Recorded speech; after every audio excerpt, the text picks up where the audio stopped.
In this episode of MPTV, we're in Chandler, Arizona, where we're going to sit down with Colton Grubb of Grubstack and talk about this unique concept he created on his own with a product that you've probably not seen before. We're also going to talk about how that part of it played into the importance of using visual elements online so customers knew what a Grubstack was. We're also going to dig into some of the success he saw from being on a famous TV show you've all seen. And we're also going to talk about the dangers of leases and picking a good or a bad location. Let's go in.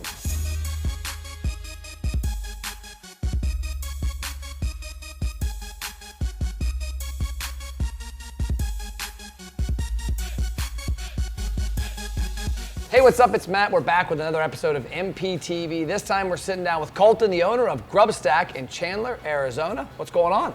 Not too much. Thank you for being here. I appreciate it. You know, it's kind of second fiddle that Guy's been here before me, but you know, I guess I'll settle.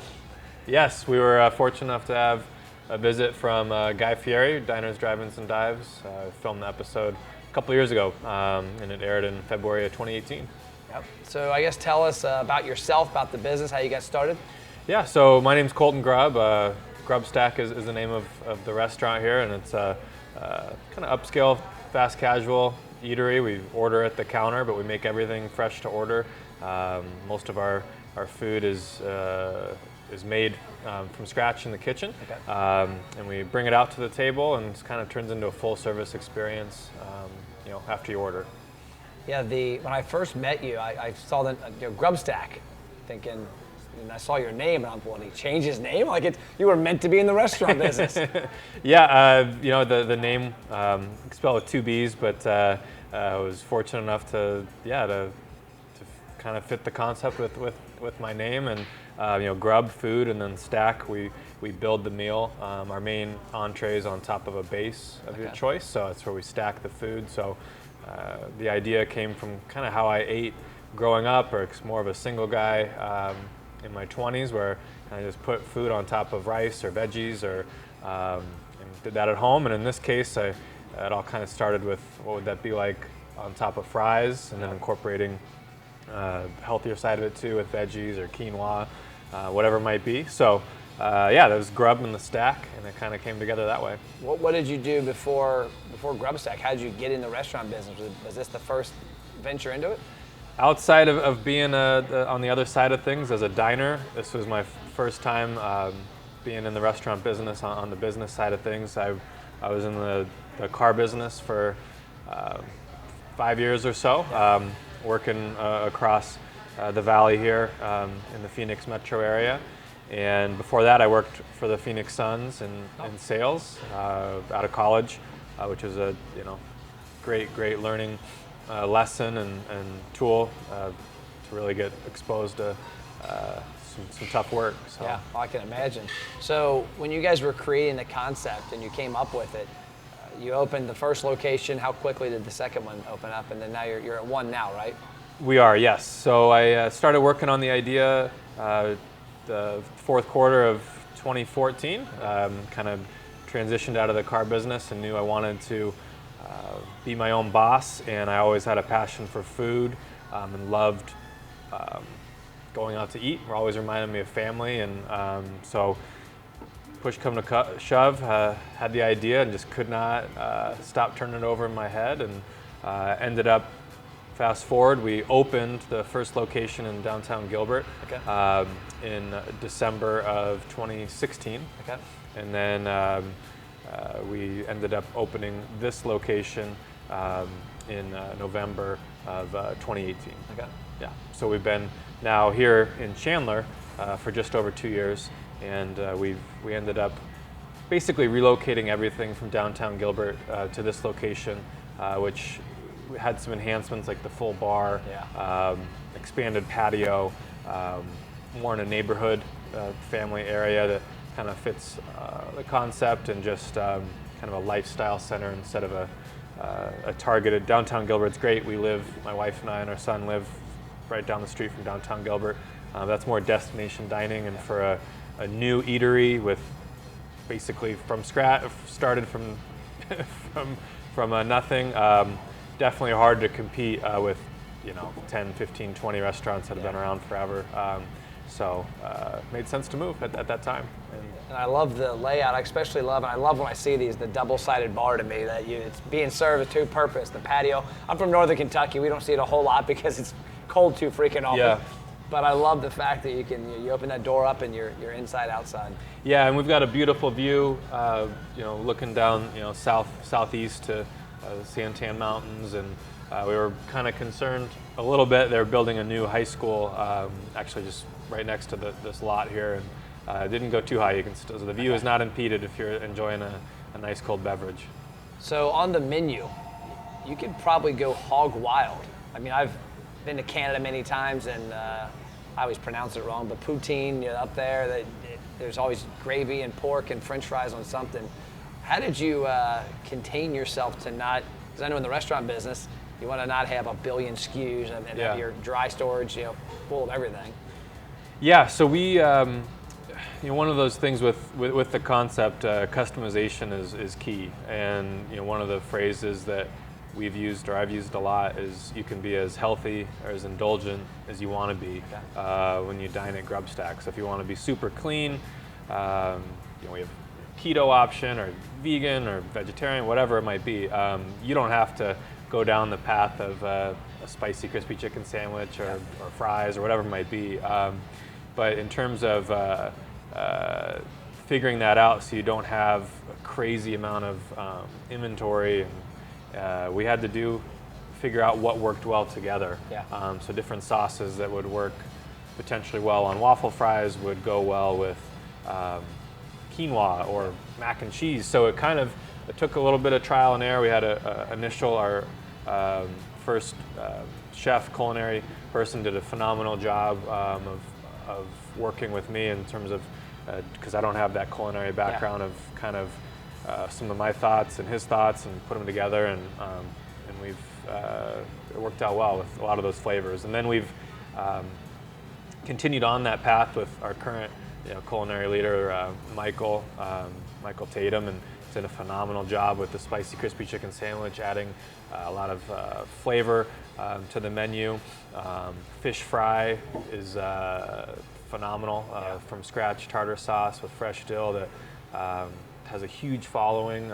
So it's been fun to see kind of Michael do his thing this last 2 years or so now. So. Well, I remember one of my first, I'll call them mentors in the restaurant business, Jim Combs in Cincinnati area. He's run hundreds of restaurants, he owns a bunch. And he was explaining that concept to me, this was probably 7-8 years ago, that one of the brands he is affiliated with is a franchise. And they would more often than not, they would come out with new menu items that had one-use items. And he's like, Matt, you see this item? Yeah, this is used on this sandwich, this salad, this item, this here. You see this item they just gave us? It's used one place, and it's used on something we're going to sell 2 milkshakes a day of. And he said that's where you've got to be careful on introducing products that don't cross over. Totally, and that's one thing that we, as we transitioned to 2 locations, and then made the decision to transition to 1, which was painful to do, but it was the right thing to do, especially with everything that happened in 2020. So it worked out in that sense, but. Is we definitely tightened up that SKU list and cross-utilizing different ingredients. And whenever we put a new menu item, like we did during COVID, one of the shutdowns or takeout periods was the spicy crispy chicken sandwich, and we're able to use that in our salads. We have a spicy crispy chicken wrap. We use it on our brunch menu. So you hit the nail on the head. You've got to be able to use it in multiple facets. In different ways, so it tastes just a little bit different, but tastes really good in all uses. And then on top of it too, one of these things from the last year is we were able to get rid of SKUs that maybe didn't make sense anymore because of what happened this past year with the pandemic and price increases and all that kind of stuff. So we really, I think, cleaned that up and tried to use all these curveballs thrown at us. We've used the best we could to make decisions so we could still be here. So over your shoulder, I can see Guy, and I can see this amazing Sweet Lou's barbecue bowl. Great picture. But one thing I've noticed about your product is there's some really good images on it. I know you leverage Christian and his team at 480, Yeah. that you've reached out to companies. A lot of people would take their cell phone and be in the kitchen taking that picture, and I've tried. I'm not very good at it. What was the decision to hire somebody like Christian and his company, somebody that's an outside, you're obviously spending money to get a product. A lot of people tend to pull in and try and do all that in-house. What was your decision there? You know, I think as I've gone through the 5 years or so of working on Grubstack and being open, you know, we've done both routes of whether it's been me taking pictures. We had someone internally take pictures that was a photography student or passion that was in college who did a great job. But having someone like Christian and his group at Local 480, that's their sole focus, and they have work you can look at and just kind of see the proof of what they're doing. You know, that was a huge interest. And I've seen that Instagram page just through posting our stuff, and then you know, got linked up with Christian you know, just a few months back, and was impressed. And I'm excited to see our pictures that they've taken get put up here soon. Yeah, and that's something with a product like yours. I think pictures and video tell a story, because when I first heard Grubstack, I wasn't really sure what it was. Right. I mean, some places XYZ burger, taco, like, I didn't know what a Grubstack was. Yeah. And so having that picture tell, you know, they say Totally. 1,000 words. That's our biggest was our biggest and still is a challenge, even though we've been open for, you know, over 4 years total. That is our biggest challenge. We don't have pizza or Mexican food or Asian food or whatever it might be, Italian. Like, there isn't that imagery that just goes with a word when you hear Grubstack. Yeah. You know, so that has been something we've had to teach our guests just through when they walk in for the first time at the ordering counter. Is what is Grubstack? What's it all about? And the imagery is huge. That was one of the things we first learned, like that first week when we were initially open. We didn't have any pictures up, and that was silly. So we kind of made that adjustment very fast to get pictures up on the wall, because images for something new is much better than someone's spoken word. And we see, and I know our Michael loves, because he can kind of see from the back there from the kitchen. So many people taking pictures of the food. That's one thing that hasn't changed the last 4 or 5 years is the amount of cell phone pictures. I don't know where they all go sometimes, and we don't get tagged in all of them, but it is very fun to see that and cool to see people taking pictures of our food. So. That's how I accidentally got my first restaurant client in 2009. Was a friend of mine checked in at a restaurant and took a picture of this burger, this place called Bard's Burgers in Northern Kentucky. And I noticed, I was like, I've never heard of this place. And it was this giant, crazy looking cheeseburger and bacon and French fries everywhere. And I go and I see that they have a Facebook friend account, not a business page. And I went in there and we were having lunch, me, my wife, and kids. I remember talking to the owner. I said, hey, by the way, you probably should transition that. They're like, what do you mean? I said, well, you have a person named Bard's Burgers. You need a business page, because there's a lot of things you're not taking advantage of. And he said, well, how do I do it? And I said, give me a burger and I'll do it. And so we sat there, ate, and talked and showed him how to do it. But it was funny because I started watching his brand once he did that and seeing those tags come in. And when you've got something that's unique and different, like you've got here, he had giant burgers, you've got these awesome stacks, it makes people want to take a picture. They don't take a picture of their burrito at Chipotle. Right. They take a picture of that. Right. Yeah, that's the unique factor for sure is what people are enjoy, especially now in the age we're in with everyone having a phone and the impact of sharing on social and all the different platforms that have popped up even in the last couple of years. So. Talk about the importance of the phone. We started working together, I don't know, a month or two ago, and you obviously see value in getting data and pictures and graphics. I'm still amazed that some people haven't embraced the fact that, I always say, when you're at a stoplight and you're honking at the guy in front of you, he's on his phone. Right. When they're here to order food, they're taking longer because they're playing on their phone. When their food gets sat down in front of them, they don't eat it yet, they're on their phone. I mean, that's where everybody's at now. Yeah. The impact of the phone is everywhere. And I think you can really see that if you kind of just take a step back, kind of like you mentioned, if you just take a step back the next time you're at a restaurant or at the bar or whatever, it's kind of sad, but it's the reality. 9 out of 10 people are on their phone, or they're doing a quick glance or whatever it might be, and that's where a lot of people's attention is at. So having the ability to catch their attention, whether it be from pictures from Christian and then the stuff you guys do with your program with the offers through Facebook and Instagram, is huge. That's something I wanted to get re-engaged in as we kind of weathered the storm as best we could through the last half of 2020 and everything. And yeah, I'm excited to see as we progress further into the program, more people seeing our really amazing food, and I know that the pictures we take well and everything, but I'm really proud of the customer guest experience that we provide as well, and we're just your local neighborhood spot. So shifting over, I overheard a conversation. I don't know how I heard it exactly as far as the context of it, but you were talking about third-party ordering. What is your relationship there, and what you guys are doing with the Uber Eats and all those?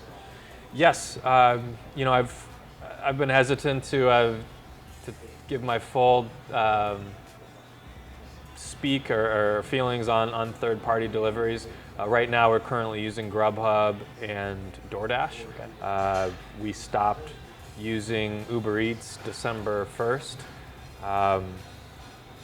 I am not a huge fan of having to use those platforms, just because really the messaging to the general population or public, whether it be through TV ads or social media, whatever it might be, just is misleading.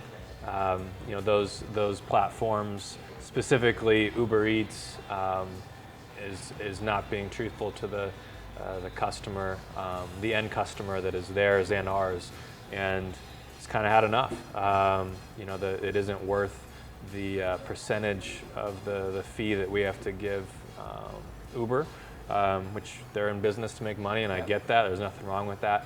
I just to act like they're helping out local businesses when they're not isn't right, and I don't think they should be having Super Bowl ads that say they're helping local restaurants when they didn't decrease their commission fees for restaurants whatsoever, did nothing during the pandemic.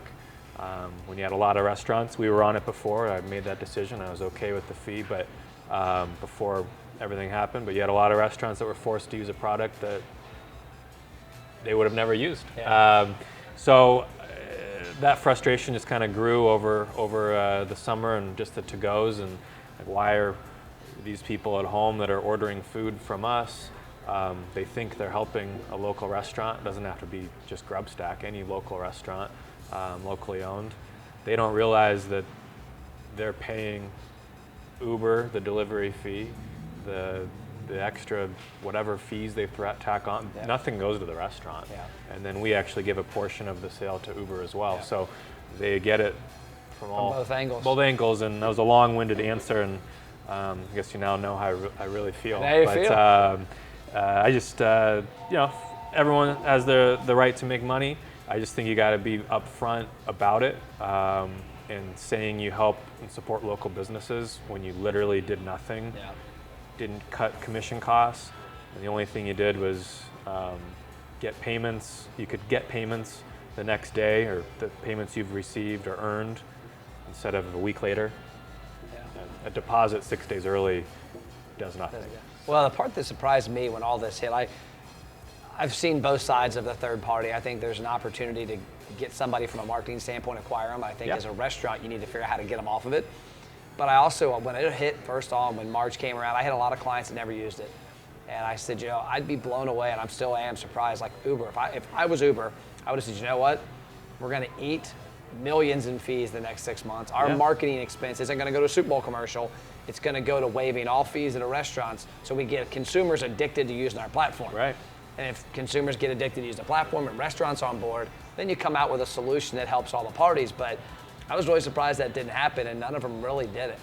Yeah, and I think the thing too that kind of just got me, because we waited about a year, maybe 6 months before, when we first opened in 2016. I think we started the Uber Eats or Postmates, one of those, in like March, April, May of 17. So we've been I've been using these services for a long time. Like I have experience in it. We've spent a lot of money on doing it, and I think I just hit that breaking point of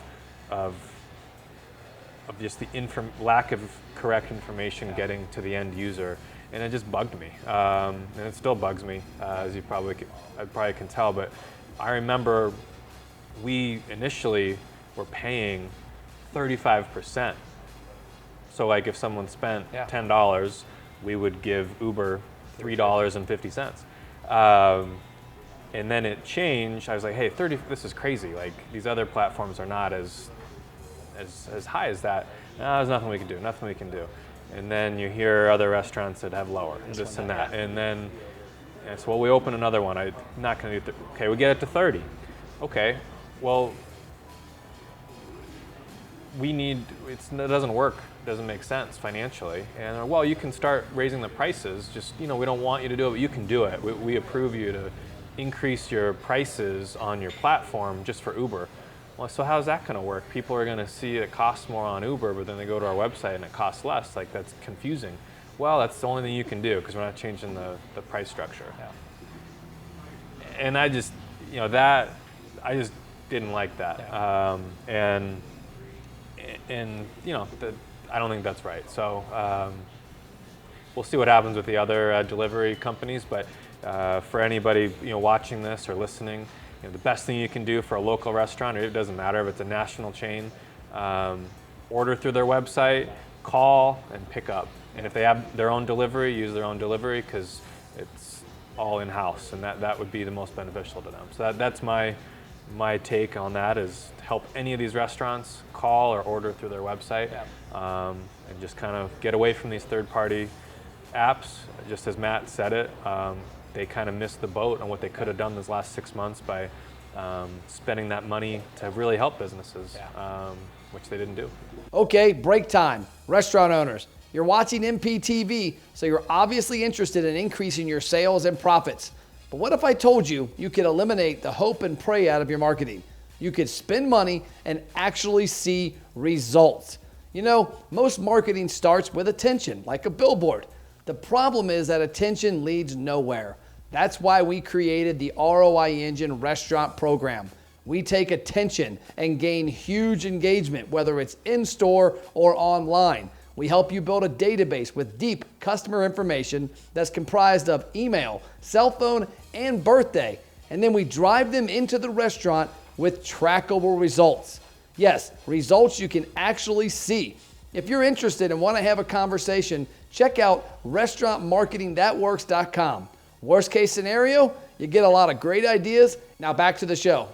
So last question, big picture, what's something as you look back the last 4 or 5 years? Because 2021, there's going to be a lot of restaurants open up. There's a lot of empty real estate. There's opportunity. There's going to be people that say, hey, I'm you 5, 6 years ago stepping into this. What would be a piece of advice you'd give an aspiring, somebody that's getting into the restaurant business for the first time this year, based on your experience? That's a good question, and I got a long list probably of things if I really sat and looked back at my notes and everything. But I think the biggest, especially if you're getting into it, would be your location coinciding with your lease. Making sure that the lease that you agree to is something that you can live with for 5, 10 years, whatever the term is. Because at the end of the day, that's a fixed cost that can be tough. So, double checking the lease agreement, feeling good about negotiations, whether you have a real estate broker or whatever it is, you're a lawyer. You've got to make sure that you feel comfortable with those terms, and you feel comfortable with your landlord and communication with them. Because I would say those have been lessons that I'll take with me the rest of my career in the restaurant industry and beyond. Is really paying attention and getting a feel for that person on the other side of the table. And even if you like the location, but you maybe don't have a good feeling about the setup, you got to listen to your gut. Yeah. And that's something I'll definitely take. Yeah, we had an episode, gosh, it's probably been 5-6 months ago. Kelly Gray, one of the principals in Hothead Burrito. It's a 70 to 80 location fast casual brand. And she used to be in commercial real estate before that. And she said what she found a couple of times was more times than not, people would fall in love with the location. And they would get so vested in that location and they couldn't get past the bad terms, the bad landlord, the bad neighbors. Yeah, and that was, we kind of had tunnel vision, blinders completely on with our downtown Gilbert location. Downtown Gilbert, in the town of Gilbert, it's phenomenal. Like I mentioned earlier, my wife and I and our son live there. Yeah. And, but for the location for us, those little things, we were off the beaten path. You couldn't really see us from the road. That's a big red flag, especially when you don't have a name recognition. You don't have, this isn't your second, third, fourth location, so people need to see you.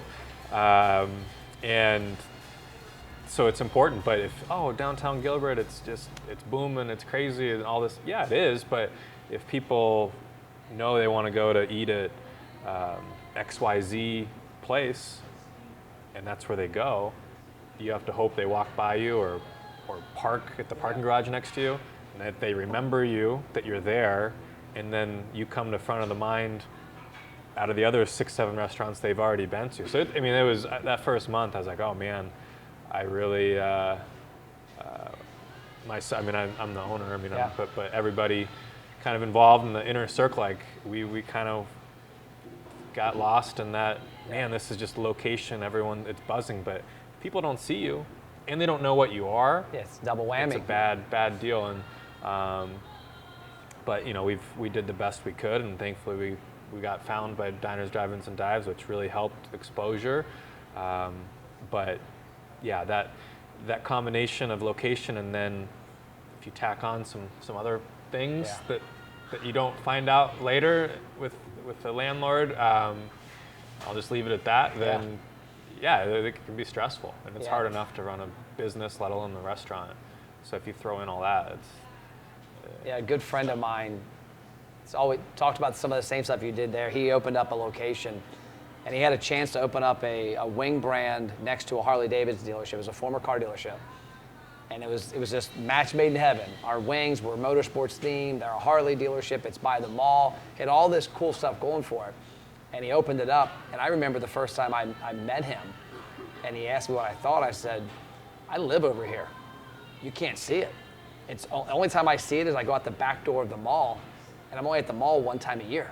Yeah. I said, you're missing, and he's an experienced entrepreneur. He just got in love with that Harley tie, the business, the way it was all built out. I said, man, you don't have that in my mind, the honey get dinner call. Like I call home and my wife says, hey, what are we getting for dinner? And I go, oh, we're hitting Grubstack because it's right here. Yeah. When you fail to have that. Totally, and that's what we were missing down there, is because even living in that area, it's like, wow, we kind of want to avoid that, couple lanes and this and that. And it's like, once you're there, you're there. And I think too, for if people are going to be starting their own restaurant or even a business that has a brick and mortar at this stage, when I started in end of 14, it took over 2 years basically to open up, which is kind of quick, but maybe not. The issue is we had an opportunity. They wanted us in that location after we didn't think it was available. But I had about, I don't know, at least 5-6 different locations that we've doing LOIs and all that kind of stuff, and they didn't work out. So as you start going down, it's been a year. It's been a year and a half. I mean, we've gone through how many locations? How long can you wait? Yeah. Your life does go on. Like, you have this great idea, but you need a location. So I would caution people is when you start putting the time on it, which is real, that's when you can maybe get rushed into a situation. And I think for me, it's at that time it was a perfect storm of, well, I've been working on this for a while. I don't know this next location even could pop up. We got to just sink everything into it. And if we waited 6 months, I don't know. Would we have found another spot? Would we have then missed out on Triple D? Would we have? I mean, you can always. Oh, what ifs? Yeah. But I would say it takes time to find the right spot, and it all worked out to where we're at now, and I wouldn't change anything. We've got married 2 weeks before we had the grand opening, which is a very hectic, busy time. But we've now have a year and a half old son, and it's been our journey, and it's all worked out. We look at it as all positive. So. Restaurant owners, did you know Matt has free online marketing courses that teach you how to successfully market your restaurant? Email support@mattplapp.com to get access to the courses and a free social media content calendar. So I like to end the podcast with a question. You're a father, you're a husband, you're in a hectic business, you're an entrepreneur, you're driven. How do you put airplane mode on when you leave here to make sure that you're that dad that's paying attention, that you're the husband, or that you got a hobby outside of this? What is something you do to get away from the restaurant? That's a tough question to answer. I would say I've gotten better at it. I think as we got through that first year of a sprint of figuring things out, and especially not being on this side of the business before in a new industry, being in it every day, working it, because I am here working it in the front of the house. For me, it's trying to put that phone away completely as best as I can, especially not doing the social media stuff anymore and getting a notification, those type of things. But the thing that's allowed me to be more present at home is having a great team. Really, at the end of the day, it's the people that you're with more than your family. In a business, most businesses, you end up being with your coworkers more than your family members. And so I've got a great kitchen manager. We call him our culinary leader, Michael Tatum. He's been with us for over 2.5, 3 years now. So he's phenomenal. And then Maria has been with us from the beginning, and so I have trust, and we have all of our employees now have been with us over a year, except 2 that we've recently hired. So we've got a staff that's been with us long term, which is unique in this industry. So that allows me to. Yesterday I wasn't here. I took the day off and spent time with my dad and my mom, and that allows it, is having that peace of mind as a solid team. Team and trust, and letting them do their thing is all important. Exactly. I kind of let Michael do his thing in the kitchen, and I don't really get involved unless I need to get involved. But you got to have trust and faith in what people do and let them follow their passions. And I could get better at probably doing a little more personal things for myself, but my time is focused on just my wife and my son, and if I can see my family and friends, that's a plus. But it's my 2 at home and then work. That's kind of it right now. So cool. Well, I appreciate your time. Yeah. Well, thank you, Matt. It was a pleasure. It was a pleasure. I look forward to digging into that plate right there, specifically that Sweet Lou's barbecue. That's all we've got here for Grubstack. If you take anything from this, take away the fact that, number one, you're a husband, you're a father first outside the business. You got to take care of that so they can help you be successful here. But also, when you're moving into a location, your lease, when you're creating a brand like he's got here at Grubstack, the product, you got to make sure you have a way to communicate to the customers who you are, what you do. That's all we got. We'll see you next episode.